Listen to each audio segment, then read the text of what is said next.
ನನ್ನ ಹೆಸರು ಪ್ರಿಯಾ. ನಾನು 12ನೇ ತರಗತಿಯಲ್ಲಿ ಹೋಗುತ್ತಿದ್ದೆ.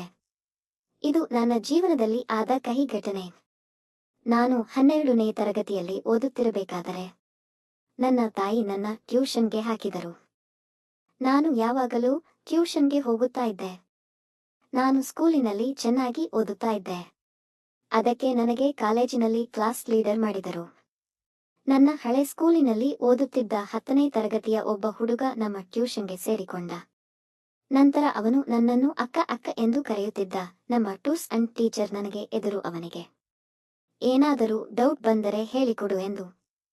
ಅವನು ಯಾವಾಗಲೂ ನನ್ನ ಹತ್ತಿರ ಡೌಟ್ ಕೇಳಿಕೊಂಡು ಬರುತ್ತಿದ್ದ. ಒಂದು ದಿನ ಅಕ್ಕ, ಇದು ನನಗೆ ಗೊತ್ತಾಗುತ್ತಿಲ್ಲ, ನಾಳೆ ನಿಮ್ಮ ಮನೆಗೆ ಬಂದು ಹೇಳಿಸಿಕೊಳ್ಳ ಎಂದು ಕೇಳಿದ. ಅದಕ್ಕೆ ನಾನು ಸರಿ, ನಾಳೆ ಬಾ ಎಂದು ಹೇಳಿದೆ.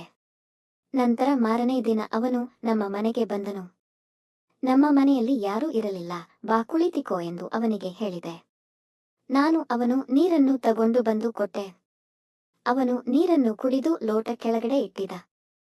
ನಾನು ಬಗ್ಗಿ ಲೋಟವನ್ನು ಎತ್ತಿಕೊಂಡೆ. ನಾನು ಬಗ್ಗಿದ ಕ್ಷಣ ಅವನ ತಮ್ಮ ಎದ್ದು ನಿಂತನು. ನಾನು ಅವನಿಗೆ ಕೇಳಿದೆ, ಇದು ಏನು ಇಷ್ಟು ದಪ್ಪ ಆಗಿದೆ ಎಂದು. ನಾನು ಅದನ್ನು ಮುಟ್ಟಲ್ಲ ಎಂದು ಕೇಳಿದೆ. ಅದಕ್ಕೆ ಅವನು, ನಾನು ನಿಮ್ಮ ನಿಂಬೆ ಹಣ್ಣನ್ನು ಮುಟ್ಟುತ್ತೀನಿ ಎಂದು ಕೇಳಿದ. ಅವನು ಮುಟ್ಟುತ್ತಾ ಅವನ ತಮ್ಮನನ್ನು ನನ್ನ ಬಾಯಿಗೆ ಇಟ್ಟುಬಿಟ್ಟ. ಚೆನ್ನಾಗಿ ನನ್ನ ನಿಂಬೆಹಣ್ಣು ದಪ್ಪ ಮಾಡಿಬಿಟ್ಟ. ಮತ್ತೆ ನಿಧಾನವಾಗಿ ಕೈಯನ್ನು ಕೆಳಗಡೆ ಬಿಡುತ್ತಾ ಇದ್ದ. ನಿನಗೆ ಏನೋ ಒಂಥರ ಆಗುತ್ತಾ ಇತ್ತು. ನಾನು ಮನೆಗೆ ಸಾಕು, ನಾಳೆ ಬಾ ಎಂದು ಹೇಳಿ ಕಳಿಸಿಬಿಟ್ಟೆ.